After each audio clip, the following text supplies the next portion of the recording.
tidak atau MS atau tidak TMS-nya berkas calon siswa, itu bukan hanya panitia dari Polres saja yang melakukan pengecekan, tapi melibatkan dari Dinas Pendidikan dan juga Dinas Kependudukan Catatan Sipil, teman-teman. Nanti mereka akan diundang ke Polres untuk membantu verifikasi atau melakukan pengecekan berkas-berkas teman-teman yang dikumpulkan di Polresnya masing-masing ya.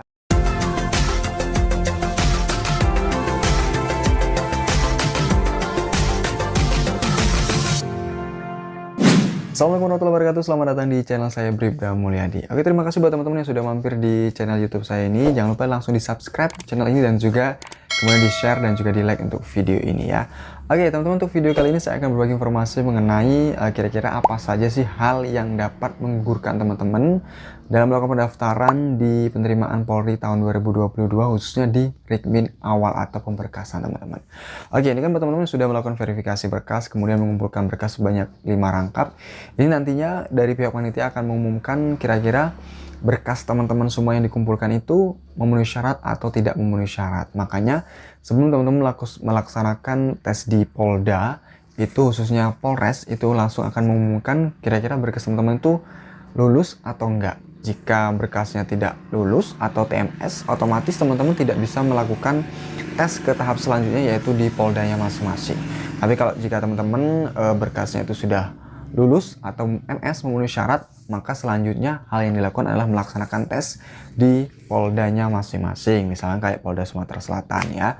Nah, mungkin teman-teman sudah melakukan berkas atau mengumpulkan berkas, ini pastinya pihak panitia dari Polres masing-masing sudah melakukan pengecekan, kemudian sudah diberikan saran juga agar nantinya berkas tersebut bisa lolos dan memenuhi syarat tentunya. Tidak hanya misalkan teman-teman mengumpulkan berkas terus tidak dicek, panitia tidak mau tahu, nantinya langsung aja diumumkan TMS atau MS, tapi tidak. Dari pihak panitia Polres sendiri sudah melakukan yang terbaik, sudah membantu teman-teman jika ada penulisan berkas yang salah atau berkas tidak sesuai, itu pastinya sudah dikasihkan atau diberikan masukan jauh-jauh hari untuk melakukan pembenaran ya. Tapi kalau memang sudah dilakukan tersebut, panitia sudah melakukan hal tersebut, tapi masih saja TMS, itu bukan salah dari panitia atau pihak Polresnya lagi, karena sudah memberitahukan jauh-jauh hari sebelum dilakukan pengumuman berkas teman-teman itu memenuhi syarat atau tidak. Nah, kira-kira hal apa saja sih yang membuat berkas kita itu sampai tidak memenuhi syarat? Mungkin teman-teman yang di luar sana bingung, nantinya kalau berkasnya TMS, apa sih kesalahan saya gitu kan? Maka dari itu di sini saya akan menginformasikan dan juga memberitahu hal apa saja yang membuat berkas teman-teman penerimaan Polri di tahun 2022 ini bisa tidak memenuhi syarat atau tidak lulus dalam Rikmin awal. Yang pertama teman-teman yaitu yang jelas adalah nama chassis atau calon peserta siswa, kemudian nama ortu dan juga alamat. Ini maksudnya di sini adalah teman-teman itu nama kita, kemudian nama orang tua dan juga alamat ini harus sesuai dengan KTP atau identitas yang dikumpulkan gitu. Jangan sampai nanti nama kita atau nama orang tua atau alamatnya itu tidak sesuai di KK maupun di KTP. Jika hal tersebut sudah teman-teman lakukan, otomatis untuk lulus dari MS berkas itu sangat jauh.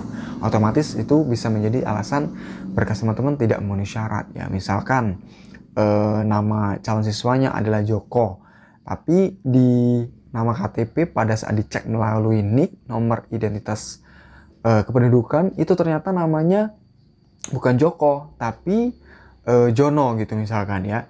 Itu otomatis teman-teman akan digugurkan di Rikmin awal begitu. Terus juga alamat dan lain sebagainya, khususnya untuk orang tua chassis juga.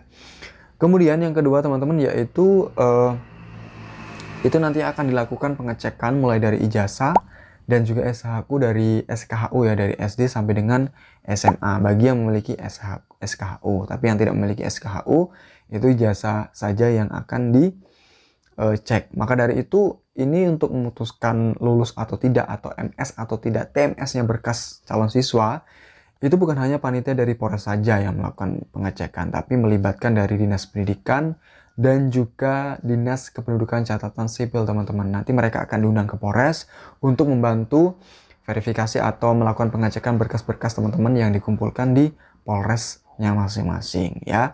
Maka dari itu misalkan kayak dinas pendidikan nih, mereka akan membantu melakukan pengecekan mulai dari ijazah, SKU dari SD sampai SMA.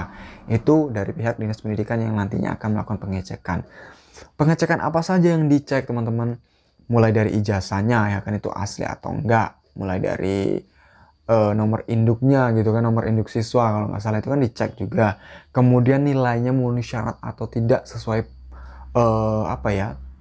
syarat yang ditentukan oleh panitia untuk melakukan pendaftaran. Misalkan nilai rata-rata ijazahnya 75, tapi nilai teman-teman yang di luar sana kurang dari 75, otomatis berkas teman-teman tidak lulus atau TMS ya, dan lain sebagainya berhubungan dengan ijazah dan juga SKHU. Kemudian dinas terkait yang melakukan verifikasi atau membantu Polres untuk melakukan pengecekan berkas adalah Dinas Kependudukan dan juga Catatan Sipil. Mereka nantinya akan mengecek apa teman-teman? Ya mulai dari KTP, kemudian KTP orang tua, akte KK ya. Yang jelas adalah domisili dari peserta siswa itu minimal sudah menetap di lokasi tempat pendaftaran itu minimal 2 tahun. Jadi kalau kurang 2 tahun otomatis nanti akan tidak diluluskan karena tidak memenuhi syarat. Jadi minimal 2 tahun domisili masing-masing calon siswa. Misalkan adik-adik daftarnya di Kota Lubuk Linggau. Jadi walaupun lahirnya di Kota Padang misalkan, boleh mendaftar di Kota Lubuk Linggau, minimal sudah menetap di Kota Lubuk Linggau 2 tahun minimal ya, itu bisa. Kemudian dicek seperti yang saya bilang tadi, KTP-nya, NIK-nya sesuai atau enggak, alamat, nama, dan lain sebagainya. Kemudian akte kita itu legal atau enggak, kemudian juga KK-nya sesuai enggak, sinkron enggak antara data siswa, orang tua, atau wali yang berhubungan di KK tersebut, dan lain sebagainya berhubungan dengan KTP, KK, dan juga akte ya. Kemudian yang paling penting adalah teman-teman selanjutnya yaitu nantinya para siswa ini akan dilakukan pengukuran ulang sebelum dilakukan pengumuman berkasnya itu memenuhi syarat atau tidak. Ya, pengukuran ulang tinggi badan dan juga berat badan. Jadi tinggi badan teman-teman itu harus sesuai ya kan dengan persyaratan yang telah ditentukan oleh panitia. Misalkan tinggi pria itu kan minimal 165 teman-teman. Jadi tinggi teman-teman nggak boleh di bawah itu. Kalau di bawah itu otomatis pasti akan digugurkan. Kemudian berat badannya ideal atau tidak ya, seperti itu. Kemudian yang paling penting juga adalah usia ya. Usia para calon siswa ini harus sesuai dengan ketentuan yang berlaku. Kalau Bintara PTU dan lain sebagainya itu kan kalau tamatan SMA kan maksimal 21 tahun ya. Jadi itu pada saat dibuka pendidikan teman-teman. Jadi maksudnya di sini adalah waktu kita mendaftar, misalkan usianya 20 tahun lebih misalkan 5 bulan. Jadi tinggal 7 bulan lagi teman-teman akan berusia 21 tahun. Tapi pada saat dilakukan cek oleh panitia pada saat pembukaan pendidikan misalkan bulan 7 nanti, ternyata usia teman-teman itu sudah lebih dari 21 tahun. Otomatis itu nanti akan berkasnya akan digugurkan atau TMS ya, karena pada saat pembukaan pendidikan usia teman-teman atau adik-adik yang mendaftar ini sudah lebih dari 21 tahun walaupun sudah lebih 1 hari, 2 hari atau bahkan berbulan-bulan, otomatis itu nantinya gugur ya. Jadi itu perlu diperhatikan juga. Jadi bukan pada saat kita mendaftar itu usianya belum 21 tahun, tapi usianya adalah pada saat pembukaan pendidikan teman-teman tidak lebih dari 21 tahun, itu dia. Kemudian yang penting juga adalah yang dapat menggugurkan Rikmin awal atau pemberkasan tingkat Polres itu adalah jalur seleksi yang adik pilih itu salah. Misalkan teman-teman lulusan dari SMA, seharusnya kan memilih Bintara PTU ya. Tapi di sini teman-teman memilih Bakomsus TI misalkan, itu kan tidak sinkron nih. Salto salah memilih jalurnya. Itu otomatis nantinya akan digugurkan oleh panitia. Karena sebelum jauh-jauh hari di video saya juga sebelum-sebelumnya sudah saya kasih penjelasan jika adik-adik salah mendaftar itu langsung melaporkan ke Polres terdekat masing-masing untuk dilakukan perubahan data untuk kemudian melakukan pendaftaran ulang. Atau juga misalkan adik-adik jurusan SMK Teknik Jaringan seharusnya kan mendaftar ke Bakomsus TI ya, tapi adik-adik di sini mendaftar ke PTU. Itu juga mempengaruhi kalau adik-adik nantinya pasti tidak memenuhi syarat di Rikmin awal ya. Jadi itu dia teman-teman yang beberapa hal yang dapat menggugurkan di Rikmin awal atau pemberkasan tingkat Polres. Dan yang jelas ini kan masih ada waktu beberapa hari lagi ya. Jadi kalau merasa waduh saya salah nih, namanya tidak sinkron. Jadi harus dibeneri dari sekarang sebelum pendaftaran ditutup. Siapa tahu ada kesempatan. Itu juga tergantung kebijakan dari panitia masing-masing ya. Siapa tahu ada kesempatan, silakan. Tapi kalau adik-adik merasa hal yang saya sebutkan tadi aman, terus tidak ada masalah, ya tinggal nunggu pengumuman aja. Insya Allah nanti berkas teman-teman memenuhi syarat atau bisa melanjutkan ke tahap selanjutnya untuk melakukan tes di poldanya masing-masing ya. Oke, semoga bermanfaat hal-hal yang saya berikan untuk video hari ini. Mudah-mudahan adik-adik untuk pemberkasan di Rikmin awal ini bisa lulus semua dan juga bisa melakukan tes selanjutnya ke tingkat Polda, dan mudah-mudahan juga saya doakan mudah-mudahan berhasil, semuanya bisa lulus dan bisa segera bergabung ke anggota Polri di tahun 2022 ini.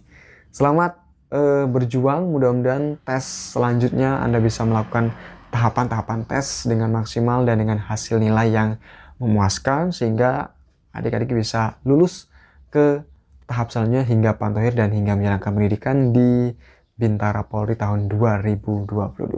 Kita ketemu lagi di video selanjutnya, dan buat teman-teman yang bergabung di grup Casis Polri Nusantara di Telegram, silahkan nanti klik aja di website yang sudah saya cantumkan di deskripsi video ini ya. Kita ketemu lagi di video selanjutnya, pasti saya akan update ada informasi terbaru, mulai nanti akan saya informasikan juga tahapan-tahapan tes itu seperti apa, tesnya seperti apa, di tahun 2022 ini seperti apa, karena setiap tahunnya pasti persyaratan dan juga ketentuan penerimaan Polri itu berbeda-beda teman-teman, jadi jangan jadikan patokan sama saja di tahun-tahun sebelumnya, tidak, karena biasanya itu ada perbedaan dan ada juga ada persamaan juga, kadang berubah tergantung panitia masing-masing ya. Kita ketemu lagi di video selanjutnya, selamat siang, sampai jumpa.